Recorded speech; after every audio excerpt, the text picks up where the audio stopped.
You're listening to a weekly podcast made by Miami Dolphin fans for Miami Dolphin fans. Your source for entertaining Dolphin news, insight, and general conversation.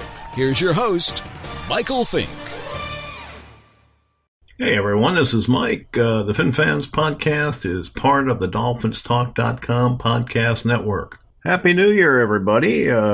Tonight I'm with Jim Johnson. Hey, Happy New Year. And Louis Ragone. Happy New Year, everyone. And me and Mike forgot to wish everybody a Merry Christmas. We sure did. And I felt like an idiot after we closed the last show. I did too. And you know, we didn't even talk about it until just now, which is pretty funny because I absolutely felt miserable over the fact that we signed off and did not wish everyone a Merry Christmas. Our 12 or 15 loyal listeners, Merry Christmas. And of course, Happy New Year to everyone out there. Well said, Louis. All right. So all that aside, we had a Christmas gift and the Dolphins gave it to us by defeating the Patriots up in Foxborough. Who saw that coming? Certainly I didn't. Me neither. And the people that were watching it with us, how many people did we have over that day, Mike, for the game? Quite a few. Quite a few. And everybody that was here, we probably had about 20 guys here, Jim. And, we all watched the game. Some people were watching the Viking game and whatnot. But at the end, everybody was watching the Miami-New England game. And everybody was just like, holy cow. I mean, they were just shocked by it. It was great. It really was. I got to tell you, anytime you can put that look on Belichick and Brady's faces, it's just a great day. Yeah, you saw that look on Belichick's face. Oh yeah, it's just a great day. That made it for me. Absolutely. Oh wait, it was a great Christmas gift, Mike. You hit it right on the button there. It was awesome. Jim, you've not done recaps with us. Why don't you tell us what you thought of the early part of the game? Sure. I'm watching the game, and I go into these games as a Dolphin fan going into Gillette Stadium with kind of, let's see if they can put a competitive game together this time. And, they got the first score, and I was like, cool. And then they scored again, and then the Patriots scored, and it was kind of going back and forth and pretty even, really. And I was like, wow, this is actually a game. And, if you remember that early blowout. I've forgotten all about that. I know. But, it was a night and day turnaround. But the little voice in the back of my head kept saying, well, the Patriots are going to wake up or we're going to fumble or Fitzpatrick's going to throw an interception or some momentum swinging deal is going to happen. And then the Patriots got the ball back with like a little over a minute to go in the first half. And they just let the clock run out. And I was like shocked. I was like, you and everybody else. I was looking around like, is the stadium on fire? Is there something going on? But, that was a sign to me that Belichick and Brady are struggling or something, because they just said, okay, it's close. Let's go into halftime and make our adjustments. They didn't want to push the envelope. They didn't want to risk any problems. So right there, that was like a big red flag for me. I was like, wow, they're like off their game. And it was not typical Patriot football. Ordinarily, they'd get the ball and they'd try and force it down the field. Yeah. Right. Yeah. And it's not only the Patriots, it's across the league where you have a minute plus on the clock. Unless you're down at the 5 or 10 yard line, your own 5 or 10. You're attempting to at least get a field goal out of that drive. I have never in all the years I've been watching them play not be aggressive in that situation. You're absolutely right, Jim. You hit it, and I'm glad you brought that up because I had actually forgotten about that. I mean, that was a huge that actually got my attention, and I was like, that told me right away that Belichick is not comfortable with how Tom Brady is throwing the football, and he's not comfortable with how they're executing. And he just said, let's get to halftime and see if we can fix this thing. And then obviously the second half came out and they didn't really have much of an answer. And that last drive that they put together with, 3 minutes to go with the touchdown pass to Gesicki, I was shocked. I literally was. I was like, wow, they're doing it. Wow, they're doing it. Something's going to go wrong. And then I came right out of the chair when he caught that touchdown pass, and I was hooting and hollering because it's just to do that in Gillette Stadium against those Patriots. That was a thing of beauty. I don't care if it's Fitzpatrick or Gesicki or Parker who had an exceptional game. That was just a thing of beauty. But I do think one of my favorite plays, though, was watching Parker completely truck Stephen Gilmore on that right side. He caught that pass and just bowled him right over and got another 7 yards or something. Yeah, he had another great game, Parker. Yeah. Let me just add something before we get a little sidetracked and go in other directions. We have to look back at this game, and honestly, it's the last game of the year. It didn't help us in any way, shape, or form. But the importance that we take from this game is that it's going to be a turning point. It's showing all of these players that are on this football team that they're capable of beating anybody in anybody's stadium. When they go up there and did what they did on that last game of the season, in a game that New England absolutely needed to win, it just, going forward, there was so much importance involved in this. There's always a turning point when it comes to franchises becoming winning football teams. And we're going to look back at this game, and there's a lot of significance involved in this win. More so than just, a W on the scoreboard. There's a lot of importance behind it, and the players are going to take it in the next season. They're going to have a lot more confidence going forward, and it's a turning point. That's the way I look at it, and that's why I was so happy. I'd like to take that one step further. I think it showed the entire league that the Dolphins can beat the Patriots, and they're not as bad as people might have thought they were. Right. So that's going to matter come, time for free agency and all that, we had a couple of players last year not want to play for us. You had Jadeveon Clowney didn't want nothing to do with us. You had Teddy Bridgewater didn't want anything to do with us. So maybe the attitude will be a little bit different next offseason. Yeah, one more comment about that Patriot game. We've watched Joe Philbin and Adam Gase go into Gillette, and it's just they got so conservative with everything. It's just like they were trying not to make a mistake. They went into Gillette and they were like intimidated from the start. And you didn't see that at all in this game under Flores. And that was the thing that I really took away from it the most is these guys weren't intimidated. They just went in there and played their game and they went out there to win and they took the win from the Patriots. So that's a great thing moving forward. Right.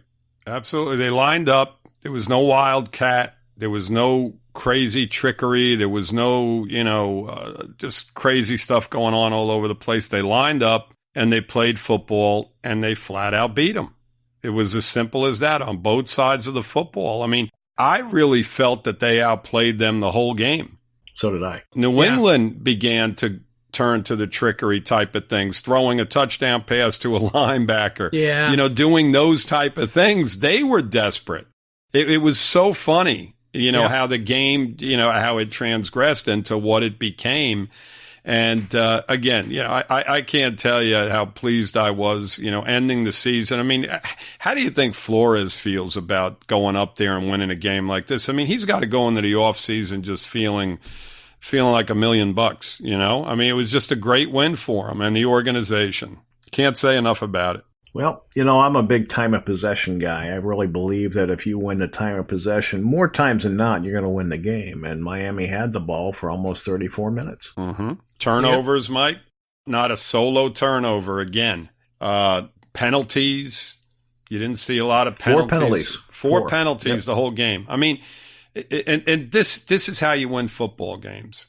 And this is how you become a winning football team. No turnovers, penalties, limited, and just lining up and beating the guy in front of you. It's that simple. Like you mentioned earlier, Jim, Parker did it all day long against some really good corners. Yeah. Well, a lot of people think Gilmore's the best corner in the league. Absolutely. Not anymore.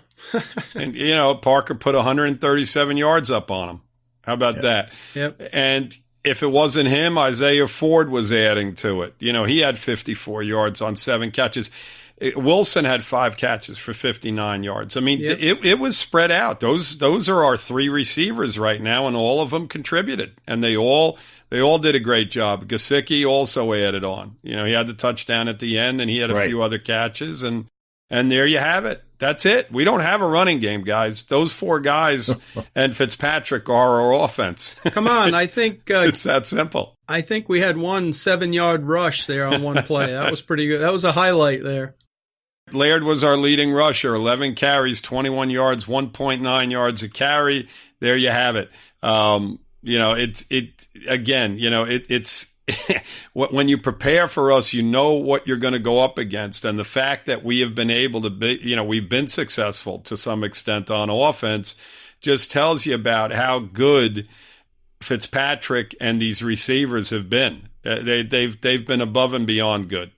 Yeah. He's been phenomenal. We've talked about it every week, and he had a rough start early in the season, but since the bye week, he's been playing at a really high level, and it was fun to watch. He's got the team motivated, and he's got the team believing in him, and that makes all the difference in the world. That's how you go into a Foxborough and win. Mm-hmm. They have confidence in him. The thing is, he's just out there having fun. That one long run he had, he put his shoulder down and took a pretty good hit, and he got up and he was smiling and just ready for the next play. Yeah, he's funny. He's funny as hell. And it's like, this guy is just out there having a ball. And, that takes all that stress out of it. When you can relax back there, it becomes so much easier. And you can see it on a lot of quarterbacks' faces. They're trying to absorb everything, and they get to themselves with it. So, that's part of why it's working, is because he's having fun out there. And the other point, Jim, real quick, because you brought it up already, in regard to past coaches being very conservative and going into games, not pushing the envelope. If you look at this stretch, the second half of the season, and you can go way back, and we talked about it on these podcasts about halfway through the season. I said the only way this team is going to compete is if they put the ball up 40 times a game and throw the football, and they don't try to run, because they're not going to be successful. They don't have the horses. As soon as Drake was traded, I mean, how are you going to run the football behind that offensive line? It wasn't there. So let's give a lot of credit to the coaching staff, realizing that this was our opportunity to win football games and not have Fitzpatrick throwing the ball 20 times a game and us attempting to run the ball 20, 25 times a game, because their philosophy was just perfect. And it was exactly what we talked about halfway through the season. Like I said, the fact that, listen, the only way they're going to win football games and compete is if they put the ball up 40 times a game. It is what it is. And that's exactly what they did. So we have to give them credit for adapting to what they had to work with. And they just did a phenomenal job in preparing these guys. All season long. Yes. All season long. You can't not be impressed with the job that Flores did. Now, as we go forward here, the season ends and all of a sudden they fire some coaches. And I think a lot of people are questioning the O'Shea firing because they were satisfied with the offense to a large degree. So what'd you guys think of that move, Louis? Well, Here it comes. I'm a firm believer in, if it's not broken, then don't fix it. Now, we have to trust in the coaching staff, Mike. That was your comment to me when we talked about it initially. And, I agree with that to an extent. But the issue that I have with it is now you've got a new coach, and obviously he's going to have a different way of approaching things. And the players are now going to have to adapt to that, and they have to build on that once again. So basically, you're starting all over on the offensive side, because I don't care what coach it is, they're set in their ways, especially a guy that's been around as long as he's been around. And the players are going to have to adapt to this now. So it's basically like starting over, all over, completely over come camp. The first camps, and they're going to have to get to it. And, that's the negative that comes from it, but there has to be obvious reasons behind it. I don't know what they are, But, in regard to that offensive coordinator position, I didn't feel they needed to do anything. I thought with what they had to work with this year, they did an exceptional job. And Jim, go ahead. One sec. The speculation is that they want to move away from the Patriots offense because they feel like that's a very complicated offense. And with the amount of youth we're going to have on the offensive side of the ball, they felt it would be difficult, if not impossible, to get those players up to speed. So Gailey runs a simpler offense, and they thought that that would be better for the roster that they have. Well, I mean, I don't want to contradict that, Mike, but the guys that were in place this year did an exceptional job. Yep. If they were, in fact, running a Patriot offense. I mean, Parker excelled in this offense, as well as Gesicki, and some of the other guys came on very late as well. I mean, Williams was doing a great job early on. He was a rookie. Laird stepped in and did a decent job. I mean, he's limited because he's a limited player, but I felt he did a good job. So, I'm not so sure that's the case. And, we can go in a million different directions here. There's, that's speculative. And, I don't agree with that either. I mean, because, again, I felt that they did a fine job if that's, in fact, what they were doing this year, running a Patriot offense. They didn't run the ball well, so. Well, no, they didn't, Mike. But, I mean, listen, if you watch the Dolphin offense, it's not complicated. I mean, we watched it, Mike. Okay, let's go back to this Sunday. They're running off right guard 4 or 5 times. I mean, that's not complicated. And the guys in front of them are just getting beat. It's not like they're doing trap plays and all this other stuff. They were running straight runs to Laird off right guard. And remember, me and you kept going back and forth. I'm like, Mike, if they're going to run the ball, at least put a receiver in the slot in motion and get some of the linebackers distracted.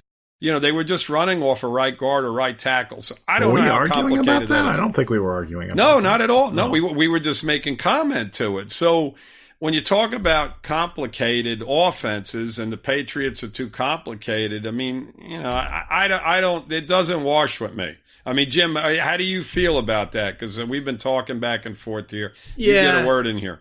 I'm kind of torn about it. I wasn't really in love with O'Shea just because I didn't really know if he was responsible for much of all of it or if it was more Fitzpatrick improvising.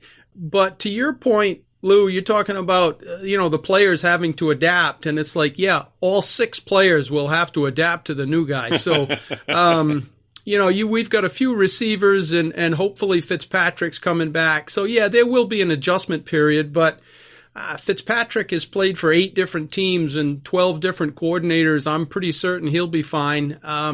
So I don't see that as a big issue. We're going to have a lot of new people, and my thought with Gailey is he's got a huge amount of experience, and he runs an offense where he likes to run the ball and he likes some play action and he likes to spread it out. So he has some good concepts. But the experience pool is what is good. The thing I'm concerned about is he's been retired for like 3 years now. He's 68 years old.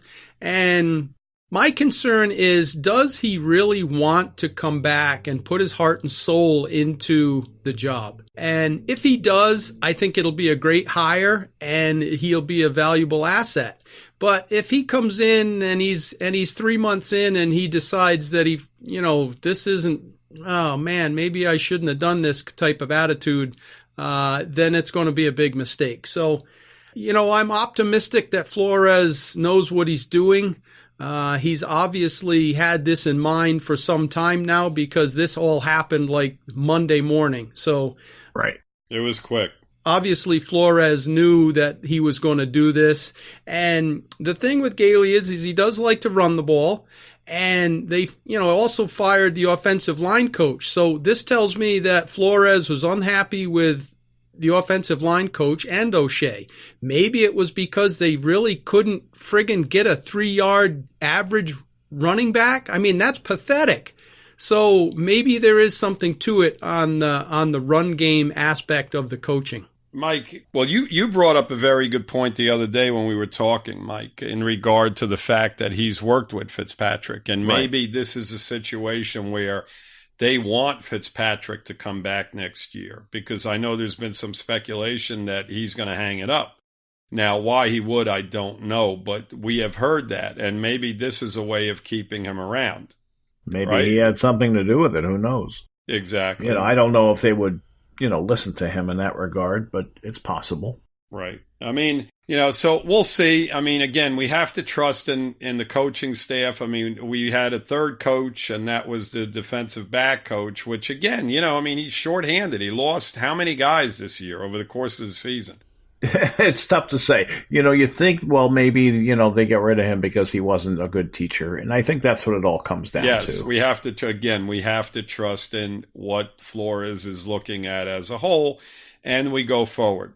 And that's it. We can go back and forth, and let's hope that these are positive moves and they're successful moves. And I'm all for the offensive line change, because the guy that was there wasn't getting results with the line that he had. I mean, nobody really progressed from the start of the season to the end of the season. Right. Not one person. Yeah, I was hoping that Dieter was going to improve, and I was thinking with the coaching change, early on, that we'd be seeing some progress, but that just never materialized. Yep. Well, I will say this. They did an exceptional job of pass blocking at times in that New England game. Yeah. They really did. They did a really, really good job, because, their defense can be difficult at times. They do a lot of different things. They disguise a lot of different things. And if you look back at it, you didn't see Fitzpatrick being harassed constantly. He got hit, but he had more than ample time to get rid of passes. I mean, they threw the ball up 41 times, and he did get sacked a few times, but overall, I felt they did a pretty good job. But again, we'll see how everything goes going forward. And keep in mind, the other thing is that offensive line coach was thrown into the mix out of nowhere, because we fired our coach during the preseason. Right. The initial guy that was hired. So it was kind of like they looked around, they probably just grabbed him and said, all right, well, let's go through the season here and see how he does. And, I guess he didn't do too well. Yep. I guess not. I gotta interject one last comment on these coaches. And we were just chuckling about the offensive line coach. Flores seems to get rid of people that he's not satisfied with. So this is something that I'm glad to see. If somebody's not doing what you want them to be then either fix it or get rid of them. And I'm okay with it. Just let this guy do what he wants, do what he wants to do. And, it's all on him if it doesn't work out. So, I'm back to the trust. Yeah, I'm comfortable with him doing what he wants to do at this point. Yeah, I mean, you have to be, right? It's not like we have any control over it. Well, right. I mean, we said the same thing when it was Joe Philbin and Adam Gase. We got to trust. We got to give them a year. We got to trust in Gase and, all of this mumbo jumbo. And I really struggled with Philbin and Gase. I wanted to trust them, but every week with these guys, it was another decision that made me scratch my head. And I just, it was hard to trust them. Flores has made some really good choices, I think, and I like the direction we're going, and we're always talking about building the foundation, and we already talked about, very few penalties, and we didn't turn the ball over, and that's your foundation. So I'm tickled with the direction the team's headed. Hey guys, I wanted to break in here real quick just to ask a favor of you.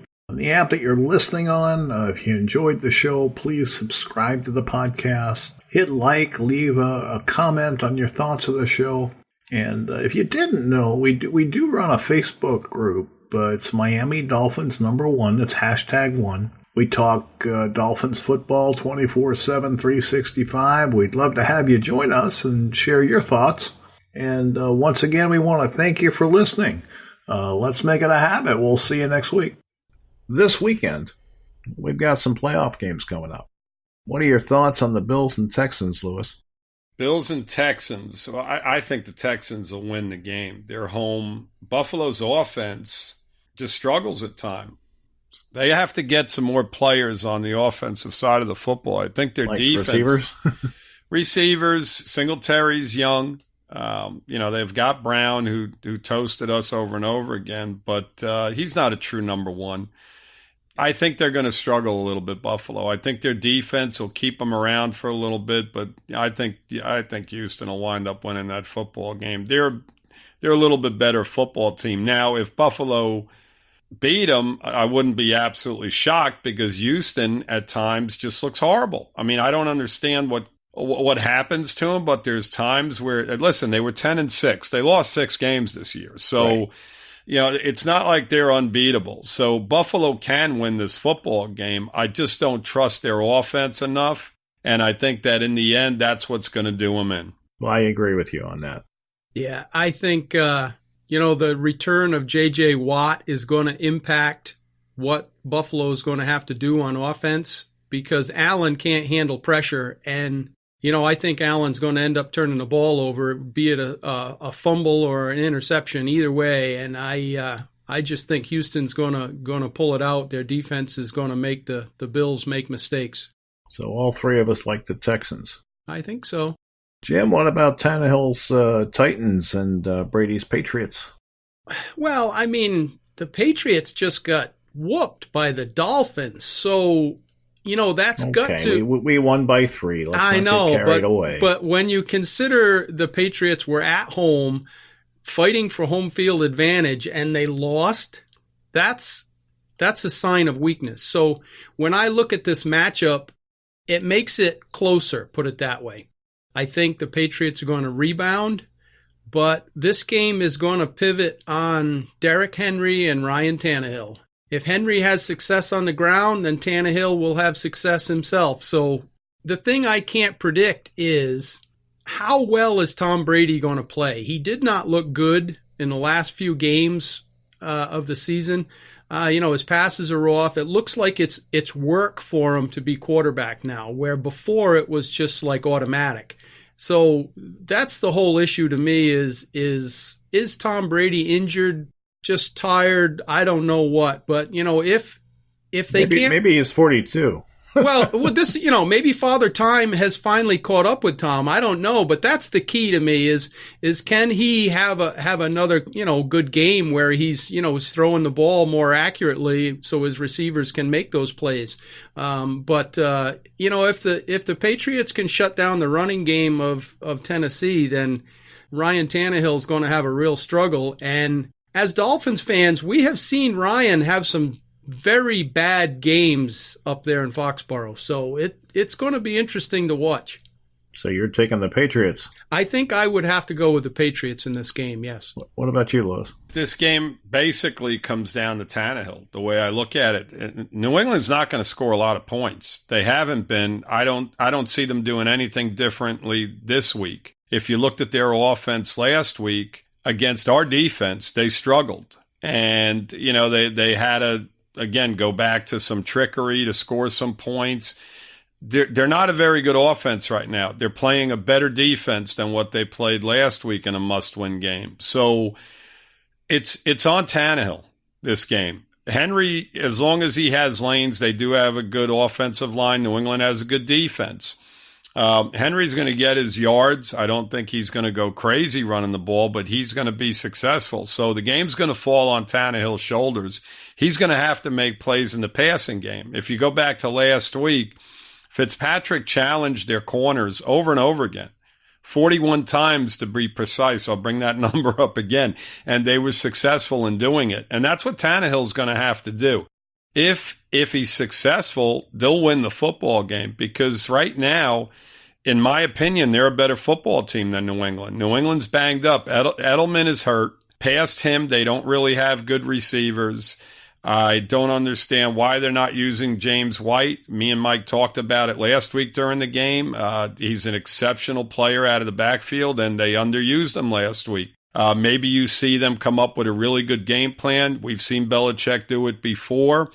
Predicting the game, I'm going to go with New England, but I mean, in a real close game, maybe 24-21, something like that. But if Tannehill has a good game, they can beat them, and they can beat them pretty solidly. So I'm going to go with New England only because of Belichick and the fact that, he is what he is. But, as far as the teams, Tennessee's the better team right now. I agree with everything you just said. I do think Tennessee is the better team. I do think the game is going to fall on Tannehill's lap, and I do think the Patriots are going to win if they can shut down the Titans' running game.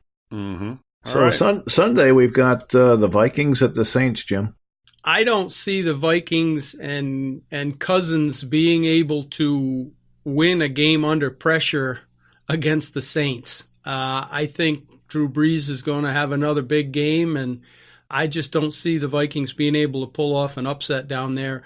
Lewis? Yeah, I'm with Jim. The Vikings have underachieved this year, as far as I'm concerned. I mean, I'm really disappointed in the way their defense has played all year. It's been a strength for them because Cousins has actually had a real solid year for them. He's played big in some of their bigger games.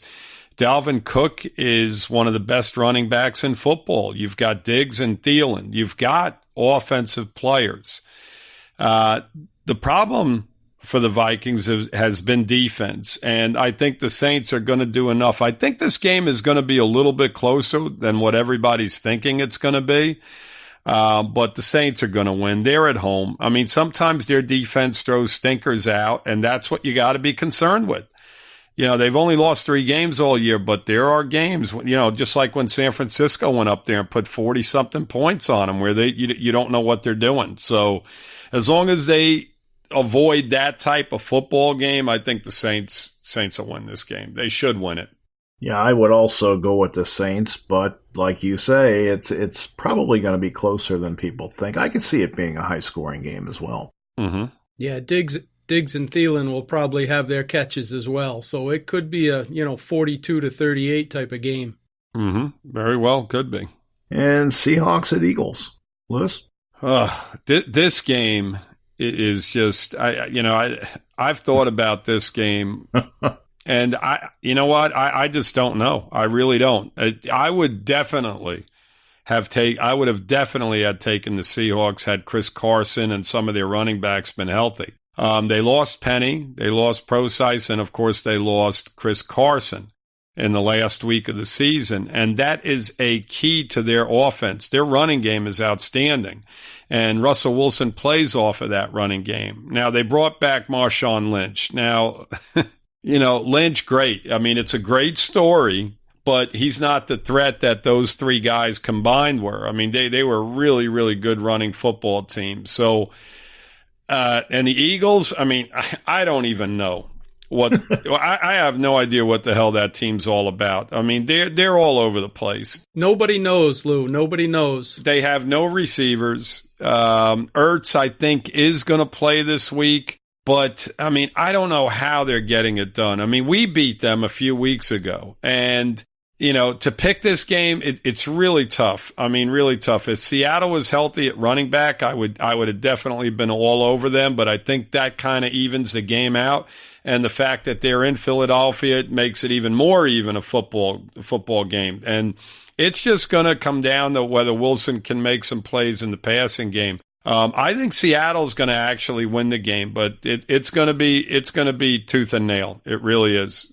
So I'll take the Seahawks in this one. Well, I'm going to take the Eagles, and I don't disagree with anything you said. I think the Eagles are at home, and Seattle's not a great road team, so I'm kind of comfortable with that, and we'll see what happens. Mm-hmm. Jim? I'm going to go with you, Mike, on this one. The Eagles, exactly like you said, Lou, is the Eagles story? It's just they're a whole bunch of loose cannons running around out there. They look good one game and terrible the next. Absolutely.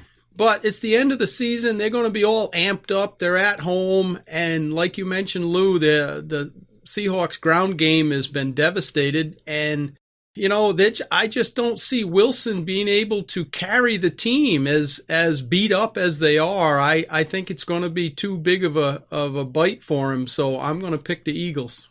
Yeah, just keep in mind, guys, The Eagles were 9-7 in the worst division in football. So, that they are what they are. We hear that expression all the time. And that's why I'm kind of edging towards the Seahawks, because even without the running backs, I think they're a little bit better football team. But, again, they're at home. The crowd's going to be fired up. So, it should even things out. It's going to be a fun weekend. It really is. I think like so all too. the games. Yep, me too. I'm particularly interested to see what Tannehill does, just because. Of course. And the NFC games, I think the NFC is probably, obviously a better conference right now, and those games should be pretty entertaining. Yes. You know what we love, guys, is the fact that the Pittsburgh Steelers aren't in this mix. So that's a plus. We love that. We love it. Well, yes. Yes, because we know we now have the 18th pick, and we know we have the 5th pick. Is it 18 or 19, Mike? I read somewhere it was 19. It's 18. Somebody wrote an article somewhere, and they said we had the 6th and the 19th, but they were off a spot. Nice, even better. How about that? There you go. There you go. Another Christmas gift, late Christmas gift. I like it. Yep. So we'll talk more about that as we go forward, but. Sure. The 5th round, the 5th slot pick, they should be able to get a pretty talented athlete, or possibly they could trade down if somebody else is more interested in what's there than they are. So they're sitting in a pretty good spot. Agreed. Yeah, I've actually seen a couple of wild mocks where Joe Burrow doesn't go number 1 to Cincinnati, and I thought that was kind of comical. I think somebody's dreaming, so... Well, yeah. Well, guys, listen, we've seen this before. I mean, there's been a million drafts. I mean, did anybody expect the Giants to take who they took at quarterback last year out of nowhere? I mean, it just depends on what the Bengals' thought process is. I mean, they may love another quarterback above and beyond him. That's right. You never know. You just never know. It could happen, Jim. We've seen it a million times. So that's it. It's way too early. It is. It's way too early. I mean, the combine it throws people in a million days, all that stuff. And then something about them maybe smoking a little weed. I was going to say point, the whole anything. It just we saw it happen to our boy Dan Marino right before the draft. All of a sudden, all that stuff came out, and we really saw it happen with Tunsil. Oh yeah, the mask. Yeah. Maybe we should throw something out there about Burrows and have it spread around, and because that was the rumor that the Dolphins sent that rumor out and about, right? Way back then. Yeah. It's been said. I don't believe that. I don't believe it either, Mike. But you know what? You never know. You never know. I'd like to eavesdrop on a Shula Marino conversation about that. Yeah, I know, right? Yeah. That's about all I've got, guys. Either one of you have anything else you'd like to add? I think we're good. Not too much. I just would like to wish everybody, a great new year, and we're into 2020, and fins up, everybody. Hey, Mike, when are we coming back? So everybody's aware of that for next week. We are coming back probably a week from today. Okay, so next Wednesday. Yes. Very good. And, we'll talk a little bit more about the team and the end of the season and our thoughts on some of the players and whatnot. But that'll be it for this week's show. I want to thank everybody for listening, and you guys, thanks for joining me. Very welcome. Yeah. And fins up. All right, so that's our show for this week. I just want to remind everyone that the Finfans podcast is part of the DolphinsTalk.com podcast network.